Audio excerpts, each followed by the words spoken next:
네, CBS 라디오 박정희 판승과 함께하고 있습니다. 내일 김건희 씨에 대한 1심 선고가 있고요. 또 여기에 국내 정치 현안, 남북 관계를 둘러싼 국제 정세까지 이슈가 많이 산적해 있는데요. 이 시간에는 더불어민주당 윤건영 의원과 함께 주요 현안을 짚어보겠습니다. 의원님 어서 오세요. 네, 구로울의 윤건영입니다. 오랜만에 뵙습니다. 네, 그렇습니다. 예, 내일인데요. 그 김건희 씨에 대한 1심 선고, 도이치모터스, 명태균 게이트, 또 통일교 금품수수 의혹, 많이 의혹이 있습니다. 어떻게 예상하십니까? 저는 윤석열, 한덕수 두 사건을 올려치기를 예상했거든요. 소위 말해서 검찰 구형보다 더 올려서 선고해야 된다. 예. 하나는 맞고 하나는 틀렸어요. 예. 근데 김건희 씨 같은 경우도 올려치기가 필요하다고 생각하는 사람입니다. 15년 플러스 알파다? 네. 왜냐하면 지금까지 밝혀지지 않은 여죄가 너무 많아요. 예를 들면 박성재 전 장관과의 대화 내용을 보면 김정숙 여사에 대해서 수사를 해라. 김혜경 여사 수사 안 하고 뭐 하냐. 내 수사기록 가지고 와봐라.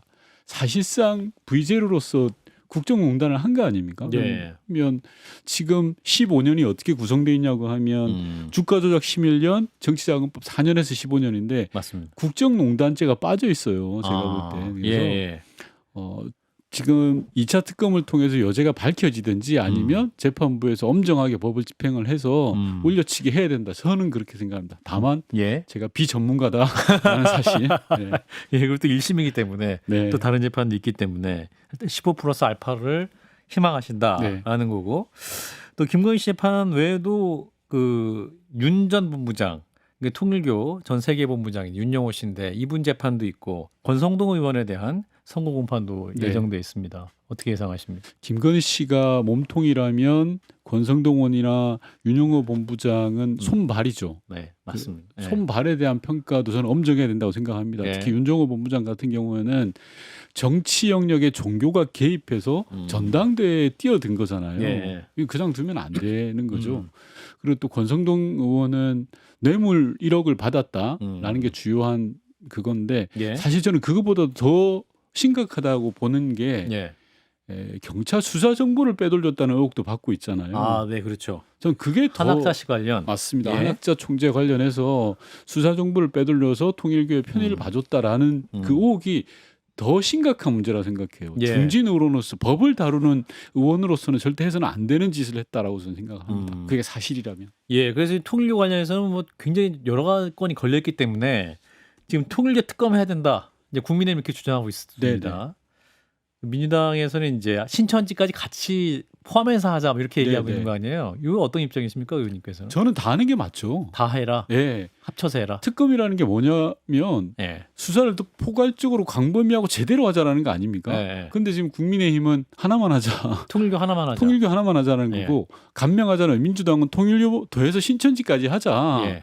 종교가 정치에 개입하려고 했던 걸 다 하자 이번 기회에 뿌리를 뽑자라는 거거든요. 그러니까 종교 특검이다 한마디로. 맞습니다. 그러면 누가 더 합리적인 건지는 국민들이 알 것 같아요. 감추려고 하는 사람이 하나 하자고 하지. 왜 민주당하고 국민의힘이 너무 대별되는데요, 저는. 그러니까 국민의힘 주장은 통일교는 민주당이 더 많이 관련돼 있는 것 같으니까 통일교 특검 따로 하고 신천지 특검 따로 하자. 바구니 2개 만들자 이렇게 주장하고 있는 건데.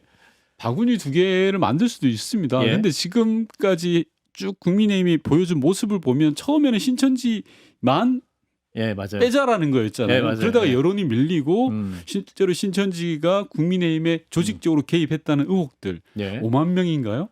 그리고 맞아요. 뭐 10만 명이라는 얘기도 있고. 그리고 뭐 집단적으로 체벌도 강했다는 거 아닙니까? 그런 상황들이 드러나니까 어쩔 수 없이 따로따로 하자라는 건데 궁색하죠. 이야기하시는 게 너무 궁색하다고 생각합니다. 특검의 취지에도 반하고요. 어차피 한 특검이 하면 수사에 시너지를 낼 수 있는 거잖아요.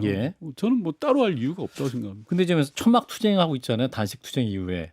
혹시 지나가면서 보셨습니까? 천막 투쟁하는 거. 국민의힘. 못 봤는데요. 1인 4조. 단식 투쟁 때는 봤는데 너무 4인 1조군요. 죄송합니다. 좀 아니어서. 알겠습니다. 내일 이제 김건희 씨 재판이 중계가 된다고 하는데 김건희 씨 반응도 아마 실시간으로 전해질 것 같습니다. 의원님께서 혹시 주목하실 만한 게 어떤 장면을 혹시 주목하실까요? 저는 일단 생중계 결정을 잘했다고 생각합니다. 이거는 재판부가 국민의 알 권리 차원에서 제대로 결정을 내렸던 거고 그리고 앞서도 말씀드렸다시피 V재료로서 사실상 국정을 좌지우지했던 거거든요. 예. 인사도 좌지우지하고 뇌물 받고 저는 정말 답답했던 게 한 1억 정도 되는 보석받고 차관급 인사를 했다라는 게 얼마나 부끄러운 일입니까? 예. 국정을 실제로 좌지우지했던 사람에 대해서 재판을 공개하는 건 맞고요. 예. 앞서 말씀드렸던 것처럼 여죄가 많은 부분입니다. 이제 시작이라고 생각합니다. 이제 김건희 시작이다. 씨에 대해서는. 그래서 앞으로 추가 특검에서 제대로 밝혀낼 부분들이 더 많을 거다라고 생각을 해요. 예. 단적인 예가 집사 게이트입니다. 집사 게이트에서 드러났던 것이 김건희 씨 집사라는 분이 184억인가의 돈을 모은 거잖아요. 스타트업을 하면서. 맞습니다. 예. 사업 모델도 변변치 않은데 한 개인이 180억에 넘는 돈을 모을 수 있다? 불가능한 거예요. 예. 뒤에 김건희라는 백그라운드가 있기 때문에 가능한 거라고 보거든요. 예. 그런 부분들을 좀 철저히 밝혀낼 필요가 있다고 봅니다. 예. 이제 선거를 앞두고 이제 피고인들이 최후 진술을 하지 않습니까? 네. 또 선거 이후에 또 김건희 씨 입장도 궁금해지는데 한덕수 전 총리는 이제 재판부 결정을 겸허히 받겠다 뭐 이런 입장이 있었었는데 어떻게 예상하십니까? 김건희 씨는 그래도 재판을 성실히 임했잖아요. 윤 전 대통령에 비해서는. 저는 성실히 임했다고 생각하지 않습니다. 그런가요? 예. 그러니까 출석은 제대로 했다. 출석만 했지 철저하게 법망을 미꾸라지처럼 빠져나가려고 하지 않았습니까? 보석도 받지 않았다라고 이야기하고 있고 그 많던 명품에 대해서도 선긋기 부인했죠. 하고 있죠. 꼬리 자르기를 하고 있고 최대한 가명을 위해서 이야기했던 거지 진실되게 국민 앞에 사과하고 반성하는 모습을 단 한 번도 저는 보여준 적이 없다고 생각합니다. 예. 김건희 씨가 법원에 검찰에 출석하면서 그러니까 했던 말이 있잖아요. 예. 아무것도 아닌 사람. 아무것도 아닌 사람. 검찰 특검 수사나 법원의 재판 과정에서 드러났잖아요. 아무것도 아닌 사람이 어떻게 수억 개의 금품을 받고 주가 조작을 해서 수십억의 이익을 편취하겠습니까? 법무부 장관, 국정원장이랑 문자도 했던 분인데 아무것도 아닌 건 아니죠. 수사를 지시하고 내 수사기로 가지고 오라고 하고 법무부 장관의 저는 전화로 등록되어 있는 김안방이라고 하는 게 정말 상징적으로 보여준다고 생각합니다. 예. 김건희 씨를 김안방으로 저장해 놓은 거 아닙니까? 예. 얼마나 그런 것들이 켜켜이 쌓여 있으면 박성재 전 장관이 김안방으로 라고 저장까지 했겠습니까? 예, 이제 시작이다라는 말씀. 자, 이제 외교안보 이슈로 좀 넘어가 보겠습니다. 사실 국제 정세가 좋지 않고 남북 대화, 북미 대화 모두 멈춰 있는 상태. 또 우리 의원님이 전문가시잖아요. 그래서 이번에 책을 내셨어요. 제가 갖고 왔는데 판문점 프로젝트라는 책을 내셨습니다. 판문점 프로젝트. 근데 굉장히 굵은데요. 400페이지가 넘어요. 예. 제가 베스트셀러 작가가 되려고 예. 작정하고 2년 동안 쓰신 거다. 예, 준비했는데 그 사이에 뭐 불법 내란 터지고 탄핵 있고 대선 있고 이러면서 조금 뭐 미뤄졌던 겁니다. 그렇군요. 준비는 한 2년 이상 했습니다. 2년 동안 제가 이제 방송 전에 책 쓰기 힘드셨죠. 그러니까 뼈를 갈아 넣으셨다고 하는데 맞습니다. 예. 저는 개인적으로 2018년 1년 동안 남북 정상회담이 3번이나 있었습니다. 예. 그리고 북미 정상회담도 3차례나 있었죠. 정말 한반도에 있어서 그토록 뜨거웠던 적이 없던 시기였습니다. 당장 내일이면 평화가 정착되는구나. 맞아요. 라고 다들 생각했잖아요. 김정은 서울 오나 막 이러면서. 맞습니다. 김정은 위원장. 그 기록을 남겨놔야 되겠다라는 생각이 들었습니다. 그리고 그 기록이 단순한 기록이 아니라 현 정부에서 민주정부 4기인 이재명 정부에서 반면 교사로 삼아서 지나온 누를 반성해서 제대로 좀 해봤으면 좋겠다라는 차원에서 뼈를 갈아 넣었습니다. 그렇군요. 그만큼 또 중요한 내용이 많고 또 언론에 드러나지 않은 그런 내용도 많이 있겠죠? 비사와 야사를 모았다고 보시면 비사와 야사를 모았다. 예. 그 도보다리 회담, 그 2018년 4월 판문점 선언, 상징적인 장면에 대한 기록이 많이 있는데 또 의원님이 현장에 많이 계셨잖아요. 네. 그때 역사 현장에서 어떤 걸 많이 기억에 남는 장면이랄까? 도보다리 회담이 국민들에게 감동을 주었던 이유가 있습니다. 언론 생중계가 됐기 때문에. 맞아요. 판문점 회담의 전체가 언론 생중계가 됐는데요. 북측에서는 언론 생중계를 끝까지 받지 않았습니다. 자기는 죽어도 못하겠다는 거예요. 그렇죠. 다른 건 다 할 수 있는데 생중계는 안 된다는 거예요. 그렇죠. 왜냐하면 이제까지 북측은 김정은 즉 최고 지도자의 모습을 실시간으로 내보낸 적이 없어요. 실시간으로 내보냈다가 잘못되면 끝이거든요. 그렇죠. 그래서 생중계 절대 못하겠다고 한 걸 우리가 아니다. 이번 기회에 정상으로 나와보자라고 해서 끝까지 저희가 관철을 시켰던 거고 예. 그 과정에서 기자회견까지도 처음에 김정은 위원장 죽어도 못하겠다라고 예. 예. 그런데 그런 배경이 있어서 도보다리 회담이라는 건 원래는 기념식수를 하고 양 정상이 그냥 산책하면서 회담장으로 들어가는 건데 두 분이 그냥 도보다리 쪽으로 가시더라고요.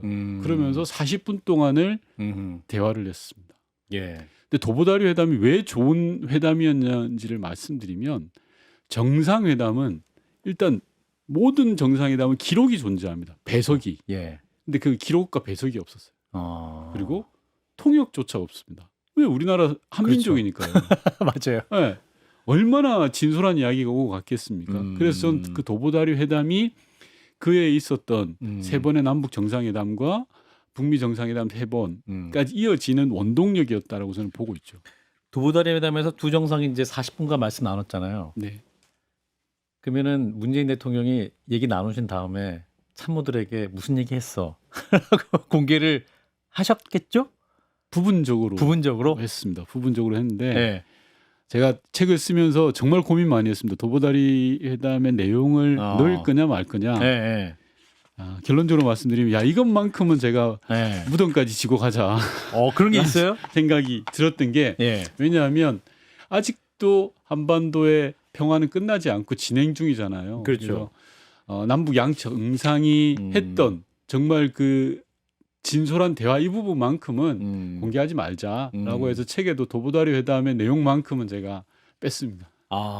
무덤까지 가져가시려고요? 예, 그렇습니다. 남북 관계가 좋아지면 나중에 공개될 수 있겠네요. 만약에 한반도 평화가 정말 단단해졌다, 다시는 돌아갈 수 없는 길을 넘어섰다라고 하면 그때는 말씀드릴 수 있을 것 같습니다. 그리고 사실은 저도 당시에 특집 방송을 생중계를 많이 했었거든요. 기억해 보면 김정은 위원장이랑 우리 문재인 대통령이랑 둘이 함께 만나는 장면을 때 기자들 큰 스크린 보면서 오 하면서 기자들도 놀랬던 장면이 기자분들이 박수를 쳤어요. 박수 치고 그랬던 장면이 생각이 나는데 지금은 다시 이제 얼어붙었잖아요.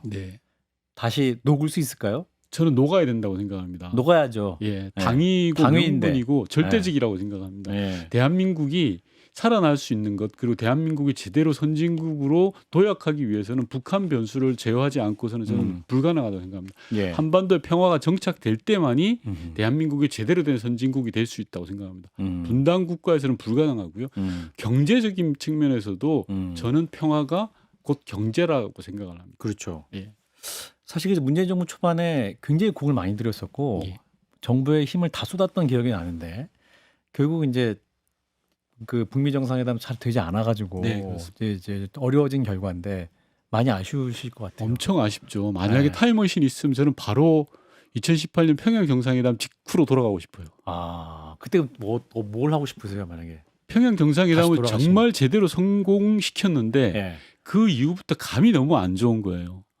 북측과 뭔가를 이렇게 예를 들어 김정은 위원장 답방을 의논하고 이야기하는데 뭔가 이게 제대로 돌아가는 느낌이 안 들어요. 그리고 또 한 축에서는 미측이 즉 미국이 우리에게 간섭을 하기 시작합니다. 그렇죠. 국무부 부장관이 상황실장인 저를 만나자고 하고요. 한미 워킹 그룹을 만들자고 하고 여러 가지로 발목이라는 표현이 좀 그렇습니다만 어쨌든 관여하려고 하죠. 우리가 김정은 위원장 답방을 이야기했는데도 북측에서 보이는 반응들이 조금 서울 와라. 쎄하더라고요. 그때 뭔가 우리가 느끼고 제대로 했어야 되는데 저는 하노이 노딜의 결정적 원인 중에 하나가 김정은 위원장 답방이 무산된 거에 있다고 봅니다. 그래요. 2018년 평양 정상회담이 끝나고 한참 남북 간에 이렇게 협의를 하는데 북측에서 먼저 연락이 왔습니다. 김정은 위원장이 서울에 내려갈 수 있다. 그러면서 북측에서 저한테 했던 이야기가 저는 정말 인상이 있는데 미국에서 남북 관계에 대한 속도 조절을 이야기한다라는 취지로 이야기하는 거예요. 북한이 미국이 북한에게. 전 너무 놀랬죠. 미국이 만약에 할 이야기가 있으면 우리한테 직접 하지 왜 우리 뒤통수 치는 것도 아니고 북에다가 이런 이야기를 할까라는 생각이 들었어요. 그래서 우리가 북측에다가 이야기합니다. 김정은 위원장 답방 우리는 할 수 있다. 하자라고 해서 성사 직전까지 갔었죠. 내일 발표하기로 한 그때 2018년 11월 26일 날 서울에 오겠다는 걸 공동 발표하기로 합니다. 근데 25일 날 저녁에 북에서 못하겠다고 연락이 옵니다. 아 그래요. 예. 저는 이게 김정은 위원장이 양손에 떡을 들고 있었다고 봐요. 하나는 북미 정상회담, 하나는 서울 답방. 예. 이 두 가지를 놓고 저울질을 하다가 뭘 먼저 할까 생각하다가 결국 선택한 게 북미 정상회담이에요. 그런데 왜 이게 하노이 노딜로 이어지냐? 저는 만약에 서울에 오고 간 다음에 하노이 회담을 했더라면 절대 실패할 수가 없었다라고 생각합니다. 어떤 차이가 있었을까요? 왜냐하면 남북 관계가 좋을 때만이 북은 미국에 대한 협상의 레버리지가 생깁니다. 예. 우리 남측도 마찬가지입니다. 예. 우리 남북 관계가 사이가 안 좋으면요 미치게 이야기할 게 별로 없어요. 그러니까요. 네. 남북 관계가 대화가 되고 평화로울 때 미국이 이야기해도 뭔가 하나가 더 맥히는 겁니다. 예. 근데 큰 레버리지를 김정은 위원장이 놓고 하노이로 가버린 거예요. 그게 저는 정말 아까운 거죠. 순서가 어긋났던 것. 그래서 작년 경주 에이펙 때 김정은 위원장과 트럼프 대통령과의 만남 가능성도 있었는데 무산이 됐지 않습니까? 트럼프 네. 대통령 끝까지 만나고 싶었고 나 만나고 싶어 사인을 계속 보냈는데 예. 북한도 마지막까지 고민했던 것 같긴 하거든요. 고민했죠. 예. 그런데 2018년하고 좀 다릅니다. 아 그래요. 다른 이유가 세 가지가 있는데 예. 첫 번째가 북핵이 고도화됐어요. 북핵이 훨씬 수준이 높아졌죠. 그렇죠. 두 번째는 북측 뒤에는 러시아라는 뒷배가 생겼어요. 러시아 우크라이나 전쟁 때문에 참전하면서 러시아라는 뒷배가 생긴 겁니다. 그리고 세 번째는 미국의 백악관이라든지 주류 사회는 여전히 북에 대해서 그렇게 신뢰를 하지 않습니다. 예. 그런 조건들 때문에 2018년하고 상당히 어려운 상황인데 저는 작년에 에이펙 때 트럼프 대통령이 그렇게 북에 만나자라고 제안했던 것 자체가 예. 대단히 긍정적이고 우리로서는 기회다라고 봤습니다. 예.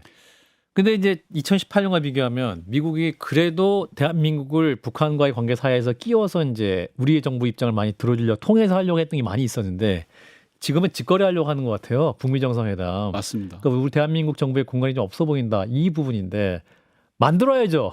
맞습니다. 저는 한반도 운전자론을 이야기하고 이 책에서도 계속 이야기하고 있는데요. 북미 관계가 자동차로 치면 앞바퀴라고 생각합니다. 예. 남북 관계는 자동차로 치면 뒷바퀴예요. 예. 험한 길을 갈 때 사륜 구동이 잘 가지 전륜이나 이륜으로는 안 되거든요. 눈 오면 안 되죠. 예, 예. 그걸 미국이 알아야 돼요. 그래서 야 우리가 뒤에서 밀어줄게. 남북 관계가 절대 앞서가는 거 아니다라는 안심도 시키면서 예. 북미 관계가 우선이야. 어허. 핵 문제를 제대로 풀어가라고 이야기하면서 가야 되고요. 예. 그런 측면에서 미국도 우리 이야기를 들어야 되고 김정은 위원장도 2018년 서울 답방이 무산됐던 거에 대해서 스스로 성찰해야죠. 그리고 그 순서가 조금 전에 제가 말씀드렸던 순서가 잘못됐다라는 거에 대해서도 본인이 복귀해 봐야 된다고 생각합니다. 그렇군요. 참 우리 이재명 정부 입장에서는 2018년보다 더욱더 어려운 그런 과제를 안고 있는 상황인데 그렇다 북미 대화든 뭐 남북 대화든 다시 하려면 여러 가지 이제 노력을 해야 되고 정동영 통일부 장관이 노력 많이 하고 계신 것 같아요. 네, 정말 그래서 열심히 지금 하시죠. 특사를 중국에 보내는 것 검토 중이다 이런 보도도 있는데 어떤 노력이 더 필요할까요? 저는 우선 첫 번째로 차분해야 됩니다. 준비를 제대로 차분하게 해야 됩니다. 네. 제가 책에도 결정적 한방을 해야 된다고 했는데 결정적 한방을 쓰기 위해서는 그런 조건이 돼야 됩니다. 그래서 차분하게 준비해야 되는데 지금 이재명 정부는 집권 한 7, 8개월 동안 잘하고 있습니다. 예를 들어 전단지 문제라든지 대북 방송 문제라든지 잘하고 있어요. 그리고 단계적으로 대응하겠다라는 부분들도 잘하고 있고요. 두 번째가 역지사지해야 됩니다. 북을 제대로 북의 입장에서 봐야죠. 김정은 위원장이 70시간이나 기차 타고 와서 하노이에서 노딜을 당한 거거든요. 그렇죠. 그런 상황에서 지금 어떤 입장을 취할 건지를 생각해 줘야 돼요. 마찬가지 북도 우리에 대해서 역지사지를 해야 되고요. 세 번째가 과감하게 결정적 시기가 도래했을 때 한 방을 던져야 되는 거라고 생각합니다. 그 한 방의 내용은 이재명 정부가 준비해야죠. 올해 4월에 이제 트럼프 대통령이 미중 정상회담 예정돼 맞습니다. 있고 베이징에 아마 갈 것 같아요. 그럼 북한이랑 우리 대한민국 가깝거든요. 네. 그래서 아마 트럼프 입장에서는 그때 방문할 때 김정은 위원장을 만날 시기다. 어차피 온 김에 바로 오면 만날 수 있으니까 노력하고 있겠죠? 그 가능성을 저희는 활용해야 됩니다. 그게 2019년 630 남북미 정상회동이 판문점에서 있었습니다. 예, 예. 기억하시겠지만 6월 30일 날 남북미 정상이 판문점에서 회동을 하는데 그 직전에 일본에서 G7이 있었거든요. 예. 트럼프 대통령이 일본 왔다가 한국에 와서 김정은 위원장한테 판문점에서 만나자라고 해서 극적으로 만났던 겁니다. 예. 말씀하셨던 것처럼 올 4월에 예. 미국과 중국 정상회담이 있지 않습니까? 예. 트럼프 대통령을 저희가 설득해야죠. 앞서 말씀드렸던 것처럼 우리 같이 풀어보자라고 하면서 그 계기로 활용해야 되는데 예. 트럼프 대통령 입장에서는 올해 중간 선거가 있습니다. 그렇죠. 지금 여러 가지로 국내적으로 몰리고 있는 상황이거든요. 예. 자신만의 업적, 즉 레거시를 만들어야 되는 겁니다. 그런 상황에서 트럼프 대통령은 김정은 위원장하고는 자기하고 말이 통해.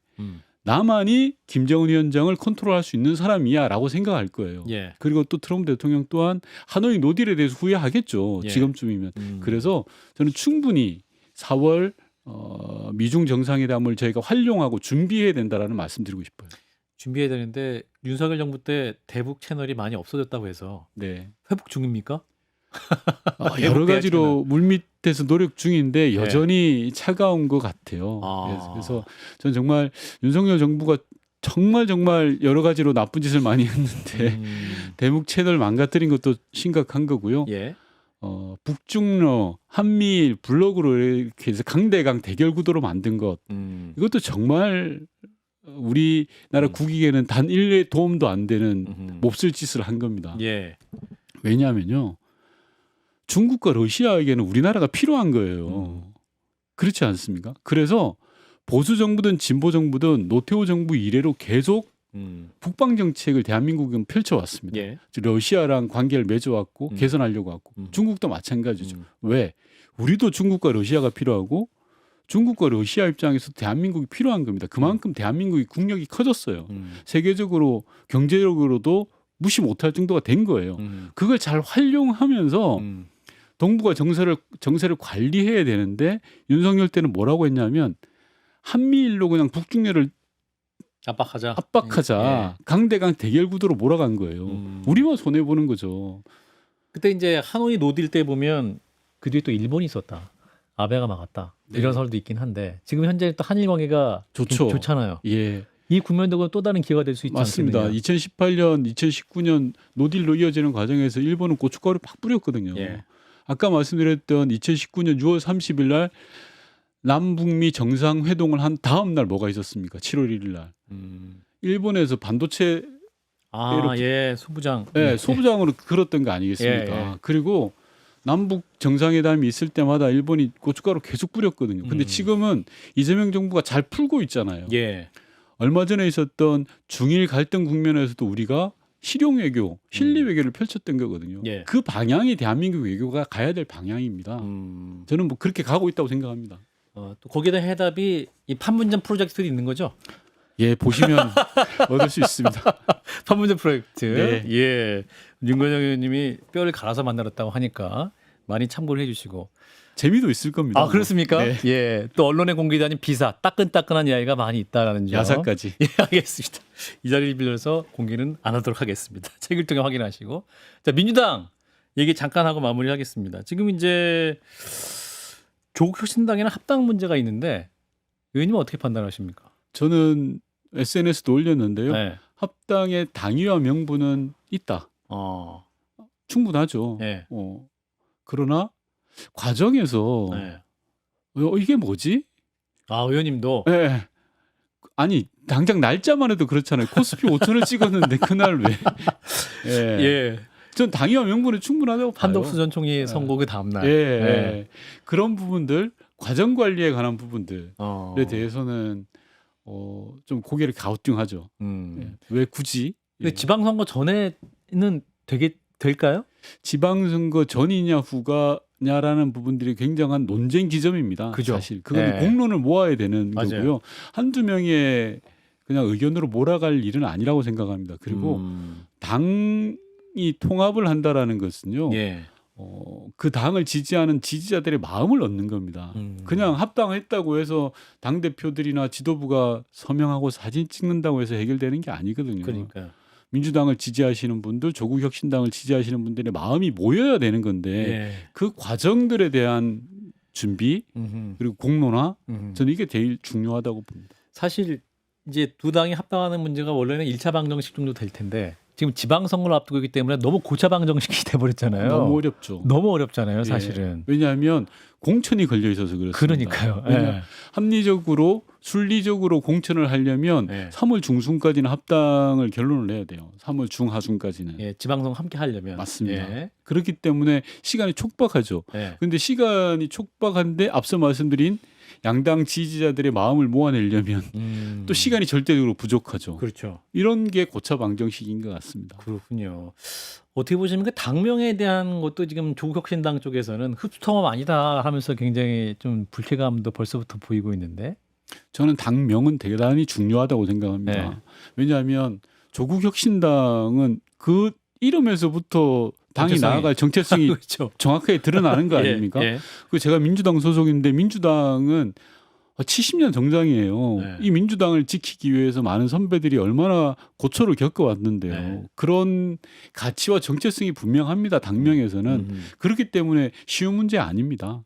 어려운 문제고 앞서 말씀드린 것처럼 공론을 통해서 풀어가야 될 부분입니다. 일단 당대표 의사는 있는 상황이지만 또 당원들과 의원님들의 의사 결정이 더 필요하다. 오랜 시간이 필요할 것 같은 이런 느낌이 드는군요. 자, 일단 오늘 말씀 여기까지 듣겠습니다. 판문점 프로젝트 신간을 들고 왔던 더불어민주당 윤건영 의원이었습니다. 고맙습니다, 의원님. 네.